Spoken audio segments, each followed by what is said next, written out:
Big boss season 6-ന്റെ ലൈവിനെ കുറിച്ചിട്ട് പറയുമ്പോൾ സിബിൻ പുറത്തേക്ക് പോയിരിക്കുകയാണ്. പുറത്തേക്ക് പോയി എന്ന് പറയുമ്പോൾ മാറ്റി നിർത്തി എന്നുള്ളതാണ് ബിഗ് ബോസ് പറയുന്നത്. എവിടെ മാറ്റി നിർത്തി എന്നുള്ളത് ഇതുവരെ പറഞ്ഞിട്ടില്ല. സീക്രട്ട് റൂം ആണോ എന്നുള്ളതിനെ കുറിച്ചിട്ടും വ്യക്തമല്ല. ഇനിയിപ്പോൾ റെസ്റ്റിന് വേണ്ടി ഒരു ഹോസ്പിറ്റലിലേക്ക് മാറ്റിയതാണോ എന്നുള്ളതും അറിയില്ല. ഏതായാലും ഇതിനകത്തൊരു സാധ്യതയുണ്ട്. ഇപ്പോൾ സിബിനെ സപ്പോർട്ട് ചെയ്യുന്ന ഒരു വലിയ കൂട്ടം ആളുകളുണ്ട്. അതിനകത്ത് PR വർക്കൊന്നും പറയാനായിട്ട് പറ്റത്തില്ല. കാരണം PR വർക്കാണെന്നുണ്ടെങ്കിൽ നമുക്ക് മനസ്സിലാവും. എന്നാൽ ജിൻഡോയ്ക്ക് PR ഉണ്ട് എന്നുള്ളത് നിസ്സംശയം പറയാൻ പറ്റും. അപ്പം ജിൻഡോയുടെ PR-കാരും സിബിൻ്റെ ആളുകളും ഇനിയിപ്പോൾ തമ്മിലടിക്കാനായിട്ട് സാധ്യതയുണ്ട്. കാരണം ഇനിയിപ്പോൾ അടുത്തതായിട്ട് ജിൻഡോ അപവാദം പറഞ്ഞ് പരത്താനായിട്ട് ശ്രമിക്കുന്നത് സിബിൻ സീക്രട്ട് റൂമിൽ പോയിട്ടില്ല എന്നുണ്ടെങ്കിൽ സിബിനെ കുറിച്ചിട്ടായിരിക്കും. സിബിൻ പുറത്തു പോയി കാര്യങ്ങൾ അറിഞ്ഞു എന്നുള്ളതായിരിക്കും ജിൻഡോ പറയുന്നത്. ആര് ഹോസ്പിറ്റലിലേക്ക് പോയാലും കുറേയധികം പ്രേക്ഷകരും അതേപോലെ തന്നെ കുറേയധികം ഫാൻസുകാരും വിശ്വസിക്കുന്നത് ആരാണോ ഹോസ്പിറ്റലിലേക്ക് പോകുന്നത്.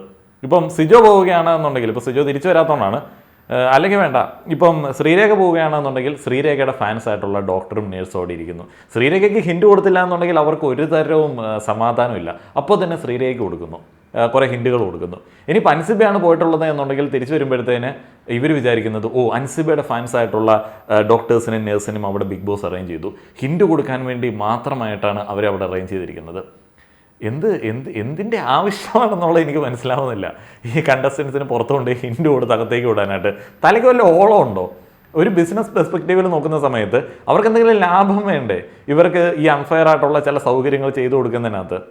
അല്ല, വെറുതെ മനുഷ്യത്വം കൊണ്ട് ഡോക്ടർമാരും നേഴ്സുമാരും ഒക്കെ പാവം കണ്ടസ്റ്റൻറ്റ് കുറച്ച് ഹിൻഡ് കൊടുത്ത് വിട്ടേക്കാം, ജയിച്ചു പോട്ടെ എന്ന് വിചാരിച്ച് വെറുതെ മനുഷ്യത്വം കൊണ്ട് ചെയ്യുന്നതാണോ? അതും മലയാളികളായിട്ടുള്ള ആളുകൾ. അല്ല, മലയാളികളായിട്ടുള്ള ആളുകളാണെങ്കിലല്ലേ എത്ര സ്നേഹം തോന്നത്തുള്ളൂ. ഇപ്പം വേറെ ഏതെങ്കിലും നാട്ടുകാരാണെന്നുണ്ടെങ്കിൽ ഇപ്പം ഇവരുടെ കഴിവൊക്കെ കണ്ടിട്ട് കൊടുത്ത ചുമ്മാ അനാവശ്യമാണ്. അതേപോലെ തന്നെ വേറെ കുറേ പുങ്കവന്മാരെല്ലാം കപ്പ് ഇവർക്ക് കൊടുക്കാനായിട്ട് ഉറപ്പിച്ചിട്ടുണ്ട് എന്നൊക്കെ പറയുന്നു.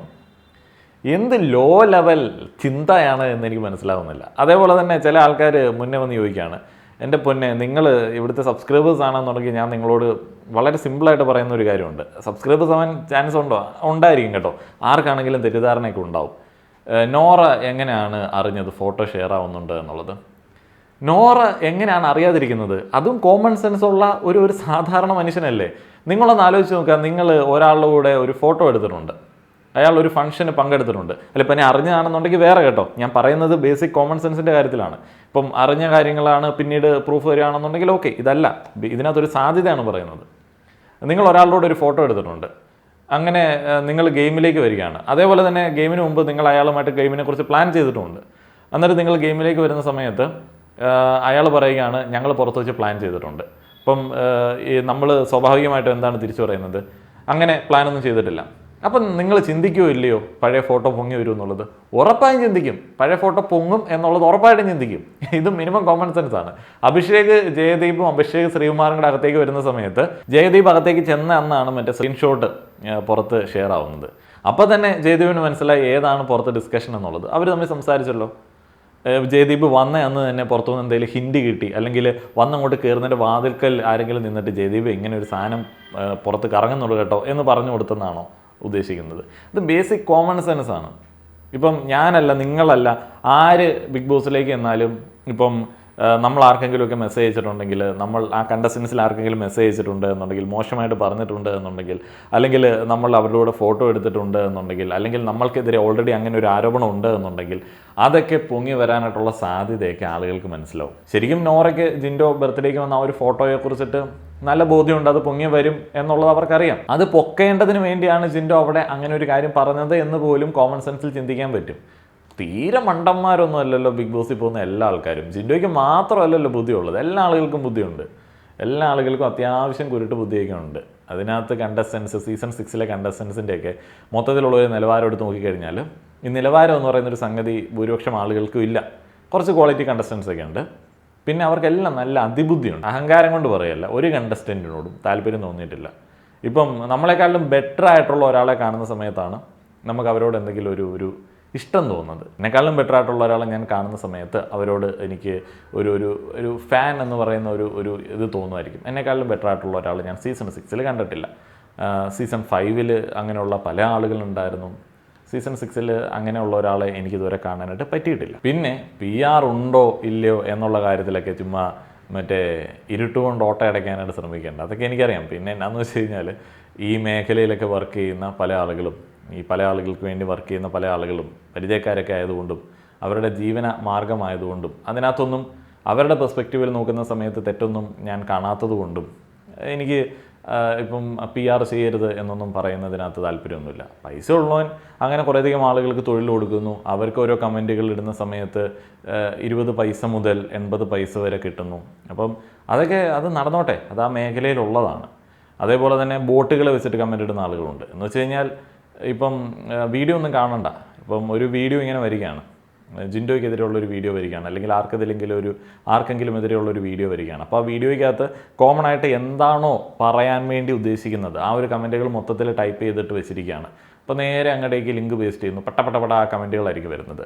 ഇത് മോർണിംഗ് ടാസ്ക്കാണ്, ജിൻഡോ അങ്ങനെയല്ല ഉദ്ദേശിച്ചത്, ജിൻഡോ ഇങ്ങനെയല്ല ഉദ്ദേശിച്ചത്, ജിൻഡോ ഇങ്ങനെയാണ് ഉദ്ദേശിച്ചത്, ഒരു നീണ്ട പാരഗ്രാഫ് വരും. ഇതെല്ലാ വീഡിയോസിൻ്റെ താഴെയും ഓൺ സ്പോട്ടിൽ കമൻറ്റ് പടപട പോകുന്നുണ്ട് എന്നുണ്ടെങ്കിൽ അത് PR പരിപാടിയാണ്. അത് പലപ്പോഴും യൂട്യൂബ് സ്പാം ആയിട്ട് തന്നെ ഐഡൻറ്റിഫൈ ചെയ്യും. പിന്നെ അത് ചാനലിൽ നല്ലതല്ലാത്തതുകൊണ്ടാണ് നമ്മൾ പലപ്പോഴും ബ്ലോക്ക് ചെയ്യണത്. അത് റീച്ചിനെയൊക്കെ ബാധിക്കും, അത് ഒരു മാൽ പ്രാക്ടീസാണ്. അപ്പോൾ ഇത് ഇങ്ങനെയുള്ള പരിപാടിയൊക്കെ ഇതിനകത്തുണ്ട്. ഇതൊന്നും വലിയ പൈസ മുടക്കമുള്ള പരിപാടിയൊന്നുമില്ല. ഇപ്പോൾ ഒരു വീഡിയോയിൽ കുറേയധികം സ്പാം കമൻറ്റുകൾ ഇടാൻ വേണ്ടി എനിക്ക് തോന്നുന്നു ഒരു 200 രൂപ ഡോളറായിട്ട് കൺവേർട്ട് ചെയ്തിട്ട് ഒരു 200 രൂപയൊക്കെ കൊടുത്തു കഴിഞ്ഞാൽ ഒരു വീഡിയോയ്ക്ക് എനിക്ക് തോന്നുന്നു ഒരു 10-25 കമൻറ്റ് ഇടാം. അപ്പോൾ ഡെയിലി ഇവർക്ക് കിട്ടുന്ന വരുമാനത്തിനകത്തു നിന്ന് ഒരു 5000 രൂപ മാറ്റി വെച്ച് കഴിഞ്ഞാൽ നല്ല ഗംഭീരമായിട്ട് PR വർക്ക് ചെയ്യാം.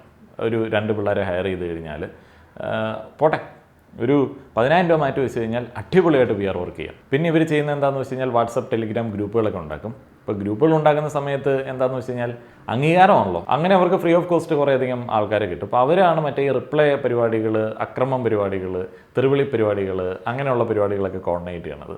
സത്യം പറഞ്ഞാൽ ഇത് വലിയ ക്വാളിറ്റി ഉള്ള ഒരു പരിപാടിയൊന്നുമല്ല. പിന്നെ ഇതിനകത്തൂടെ നമുക്ക് കുറേയധികം മനുഷ്യന്മാരുടെ ചിന്താഗതിയും അതേപോലെ തന്നെ ആളുകളുടെ മനോഭാവമൊക്കെ കണ്ട് മനസ്സിലാക്കാൻ പറ്റുമെന്നുള്ളതാണ് ഇതിനകത്തെ ഒരു സംഭവം. പിന്നെ എന്നാന്ന് വെച്ച് കഴിഞ്ഞാൽ സാമ്പത്തിക ലാഭം, അല്ലെങ്കിൽ ഞാൻ കുത്തിയിരുന്ന് ഈ പറയുന്ന പരിപാടി കാണുമോ ഫുൾ ടൈം? ഇല്ല, എപ്പിസോഡ് മാത്രം കണ്ട് ചിലപ്പോൾ ഒതുക്കാനായിട്ടുള്ള സാധ്യതയേ ഉള്ളൂ. അപ്പോൾ എല്ലാം ഇങ്ങനെ തന്നെ ദീപ്തസ്തംഭം മഹാശ്ചര്യം നമുക്ക് കിട്ടണം പണം എന്ന് പറയുന്ന ആറ്റിറ്റ്യൂഡ് തന്നെയാണ് PR-കാർക്കും റിവ്യൂവേഴ്സിനും അതേപോലെ തന്നെ കണ്ടസ്റ്റൻസിനും എല്ലാം. പിന്നെ കുറേയധികം ആളുകൾക്ക് അവരുടെ ഒഴിവ് സമയങ്ങൾ ആസ്വാദകരമാക്കാൻ ഇത് കൊണ്ട് സാധിക്കുന്നുണ്ട് എന്നുള്ളത് മറ്റൊരു കാര്യം. അതതിൻ്റെ എൻ്റർടൈൻമെൻറ്റ് പെർസ്പെക്റ്റീവ്. അതിപ്പോൾ ഏത് കണ്ടൻറ് ഇട്ടാലും അങ്ങനെ ആളുകൾ കാണുമല്ലോ.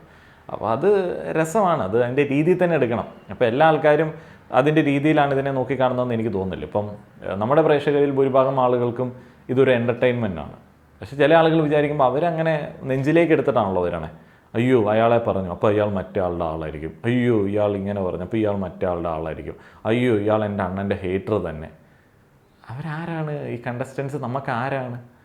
എനിക്കറിയില്ല. എൻ്റെ ഒരു വീഡിയോയിലെ ജസ്റ്റ് കഥാപാത്രങ്ങൾ മാത്രമാണ് അവർ. നമുക്ക് അവരോട് സ്നേഹം കാണിച്ചിട്ട് എന്താണ്? അപ്പം അങ്ങനെയാണ് ഇതിൻ്റെ പരിപാടികൾ എന്ന് മനസ്സിലാക്കി വയ്ക്കുക. നന്ദി.